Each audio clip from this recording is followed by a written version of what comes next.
Have you ever been scrolling, looking through properties, and you find the most beautiful property and it's at the best price ever?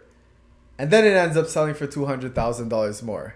These are the annoyances and things that come with the offer date. I'm Boanka with the Compass team. And it's Safraz with the Compass team. And today we're going to be diving deep into what is an offer date, why do offer dates happen, the annoyances of offer dates, and really just the general strategy behind an offer date. So, Safras, tell us, what is an offer date? So an offer date is a situation where typically agents underprice a home, whether it be a condo or a house, whatever it may be, they underprice it to attract more people. And what they say is they'll list it sometimes for 7 days, 10 days, 14 days. So it'll be on the market for that time.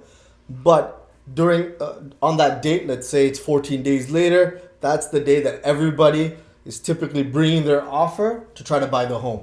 And normally, and we were going to talk about it, they sometimes are underpricing it 200K, 300K. I've seen crazy stuff which we're not going to hit on, but it's really underpriced to get as much interest as they can. So on offer day, it sells in multiple offers. Yeah. And when we're saying underprice, it's the market value. What are the homes in the area? Absolutely, What have they been selling for and pricing it for less than that? So yeah, it looks like, oh, it's such a nice property and it's such a good price, but it's kind of just to get you through the door. And that leads us into the annoyances of an offer date because the general public can't see when there is an offer date. So you want to touch more on that? Yeah, so, we have clients that say, hey, Safraz, I saw this beautiful property. It's well below my budget or at my budget, and let's go see it. And what I really dislike is that the general public can't see it. It's not public information. It's only for realtors and their agents. So, the clients are like, oh my God, I can't believe this property is 800,000, but it's, I saw a similar one going for $1 million. So you send it, and I always say sometimes if it's too good to be true, yes, typically it is too good to be true. Whether it be an offer date or something's really, really wrong with the house. So one of the two. So you get there, you go look at the house, you talk to the agent, and then we'll know that it's an offer date, but sometimes it's a lot lower than market value. It's kind of the grievance around that. Yeah, so right now, October 2025, we are in a buyer's market. Yep. So now a lot of buyers think, okay, we're in a buyer's market. I have my choice of what I can choose between. I can kind of take my pick, but the beautiful homes, the unicorns, those ones, they're still, everybody's fighting for them. Everybody wants them. Everybody wants the best price on them. If the home is fully renovated or new and it has all the upgrade, if you see this home and you're like, oh my God, this home is so beautiful and it's such a good price, it's not just you who thinks that. There's lots of other people who are looking at it saying the exact same thing. At that price, I would take it for sure. At that price, I'm going to take it. But usually, like Safra said, if it seems too good to be true, it usually is too good to be true. And even if you're not able to sell the home at the price that you want on the offer date, what the agent is going to do is going to relist that home and still try to sell it. But one of the reasons you use this strategy is so that you're going to be able to see or be able to get the most amount of people to see your property. So this is a strategy that myself, Safraz, this is one of the things that we use at the Compass team. So if you look here, you can see our triangle. So at the top of if you look right at 60%, you're going to say this is the market value, okay? What most people like to do is they like to list a little bit higher than that. Now, if you list a little bit higher, yes, you're going to have some room for negotiation, but the issue is you're not going to have a lot of people going to be able to see it. Maybe only 10% or 15% of your eligible buyers are actually going to be able to see it. Whereas what we like to do, again, it is situational. Absolutely It depends on situational, how yeah. the market is. But a lot of times, and this is what the same strategy that you're seeing, is we like to list 10 to 15% below the market value. Why? Because more eyeballs, 90% of eligible buyers are going to get to see your property and going to get to view your property. So we're actually doing it for the seller to get as many people to see the property. Why? Because if there's just one buyer, that buyer is going to have the upper hand in the negotiation. Whereas if there's multiple buyers, then the seller is going to have the upper hand in the negotiation. So it's really to generate interest and to get people into the house, because a lot of times when you're selling your house, you don't want people inside your house and out of your house and doing that for a week, for 2 weeks, for 30 days, for 60 days. It's a lot, and it takes a lot big toll on a family. So that's one of the ways that you want to be able to sell your home quick, because after being listed for 1 week and getting offers, you get a very good understanding of what your home is worth and what someone is ready to pay for your home. And another thing specifically in our situation, it's a downward market. So if you look at the last maybe 3 to 6 months, every month prices have been going down, right? So by putting an offer date, let's say we'll just use simple numbers. We like doing that. Is let's say the property value was $1 million last month. It might be only worth $950 today. Maybe it's $920 depending on the market. So if we just go out and list it at $1,029,000 and say, you know what, we'll do offers anytime. It's first come first serve. Come to the table. If I have a buyer who has, let's say, a $950K budget, they'll be like, or less slightly. They might not even look at it. However, now let's say we went in for the same property, instead of at $1,029,000, we listed it at $879,000.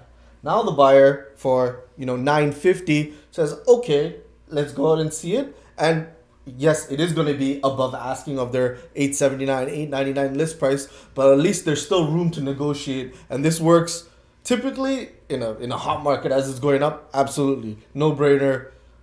It works really well. But in a downward market, as long as it's a really good product, it's still hard to sell a not beautiful home or not unicorn home regardless. But using this strategy, it, like Blanca said, it attracts way more eyeballs, and we have concrete proof of that. Even in the last couple of weeks, right? We've seen, we all know the condo market's not doing that great, but I've shown maybe 20 units in the last 2 to 3 weeks, and there was one unit that even I went in and said it's beautiful. It's in not too far from here in downtown Core, and I walked in, I was like, this is beautiful, this will sell. Guess what? They've had at least 5 offers so far, whereas in all the other condos have 0 offers. Every other one I saw except this one, because I knew it is actually, I would say, a 10 out of 10 property. Yeah. And another thing I want to add about when you're having an offer date, let's say, again, let's just use $1 million like you said. Let's say $1 million, but the owner really wants like $1.2 million, and then offer date comes and you get 3 offers, and the best offer you get is a $1.1 million. Now, again, maybe you can go back and you can relist that 1.2 and you can wait, but you know that you have someone who's ready to pay 1.1. And you can always keep on negotiating with that person at 1.1 and the other people who are interested. But a lot of times we know people are seeing things like this and they want to get a better understanding of what's happening. Why are people doing it? It is annoying. I can, as a buyer, I can fully understand this is annoying. It's difficult to deal with, and everything that has an offer date, it should say on it offer date. Somehow it should say on it public information offer date. Like, I wish it could happen. We don't have control of that. If we had control of that, that's something that we would do just to save some people's time and some people's headache, and especially for newer buyers. I think newer buyers are the ones that kind of, it hurts them the most, because you get so excited about this property and like, I'm gonna take this, I want to see this tomorrow. And then you find out, I can't even put an offer right now at what they're asking for, and I have to wait for 3 weeks from or a week from now, and then I have to compete with all these other people? And why did it sell for so much more? Yeah, it's yeah, especially when we first start working with clients. Yeah, we always say it takes a couple of sets of showings for we know the market as agents. We know the market before we even get there. We know, all right, this is what it's typically worth. This is what it's at. However, for buyers, we try to educate them. So by the time you get to maybe seeing 10 properties, they kind of know. As long as it's a very similar product. All right, Safaraz or Ayabuanca, yeah, this one's listed at $899. Maybe it's worth $1 million. Like they know right away what's too good to be true. But if you're just looking at it and you're going through, Realtor.ca, MLS, and you're like, whoa, why is this, detached house that everybody else is selling for 1.2, $999? I'd buy it today.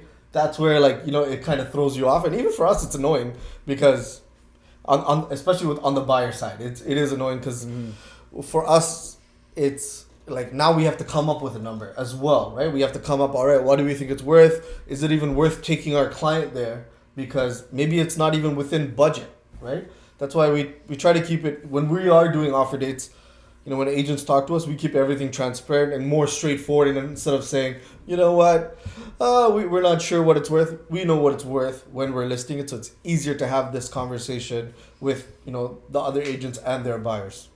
Mm-hmm. Yeah, so now I guess we've helped you understand more about offer dates. We agree with the annoyances that come with it. What's maybe your last piece of advice for, somebody who has issues with offer dates? So I would say don't be afraid of them. Number one, just because an agent, especially in a downward market, this is very specifically for where we're at right now as a buyer's market. We as agents, we figure out why the seller and their agent, why they're selling, right? If someone needs to sell in 14 days, guess what? Most times they have to and will sell on 14 day, on the 14th day or the 7th day, whatever it may be. So if it's within range, kind of, right? If your budget is $1 million, it's worth 1.4, we're not even close there. But if your budget is $1 million and it's worth like 1150, right? 150K over your budget, you just never know. Because what if they need to sell on that 7th day? We've had it where, our sellers say, Safaraz, I need this sold in 7 days. That's your timeline. If it's not sold on the 7th day, we're all going to have problems, right? Yeah, we do our best and we get it, but some people are in a time crunch, especially, in today's market. Go out there, see it, as long as it's kind of within range. Yeah, you might be competing against 4 people or 5 people, maybe. You don't know, but you might not even be competing on that day, right? So I say still go out there. Of course, run the numbers, know what you're getting yourself into, but you just never, I've seen crazy stuff happen on offer dates. Why? Because they need to sell, and you look at the price like, oh, the one down the street sold for 100K over maybe a month ago. Now you're getting crazy deals, again, specifically in a buyer's market. Yeah. Yeah, and one thing I would add to that too is talk to your agent. If you don't have an agent, you can always feel free to reach out to us. There's a link right below. Click on that and you can talk to us. But if you have a property that you see and you want to know more about it, ask your agent, and your agent can tell you a lot more about it. Again, why does the person need to sell? This is what we do on a daily basis, finding out kind of what's going on with the property and where, helping you understand where it's actually going to sell for you, so you can say, you know what, maybe I can come up to that price, or maybe I just leave this one and keep it moving. Yeah, because if we'll talk like real life examples, if the seller they're just like, oh, we want to test the market.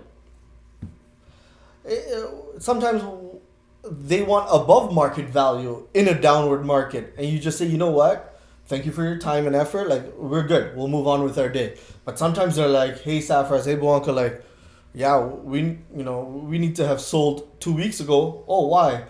We bought a house and we need to close in a month. There you go. Now all right, there's a need for them to sell. Will they take a haircut of 50 to 100K? Absolutely. Because, if they need the funding, right? There's so many different reasons. That's why the number one most important thing is to know, why are they selling? Why is there an offer date? Are they just doing an offer date to test the waters? wasting everybody's time? Or are there like, we need to do an offer day because we need to sell on the 7th day, on the 14th day, and close, you know? It gives you so much leverage when we get to the negotiating table. Mm-hmm. Yeah, so I mean, this is really it about kind of what's going on with offer dates, the annoyances of offer dates, and even what is an offer date. But if this is something that you got value from, give us a thumbs up. That really helps. We appreciate you guys for staying with us. Again, I'm Bawanka with the Compass team. And it's Safraz with the Compass team. And we're looking forward to seeing you guys on the next one.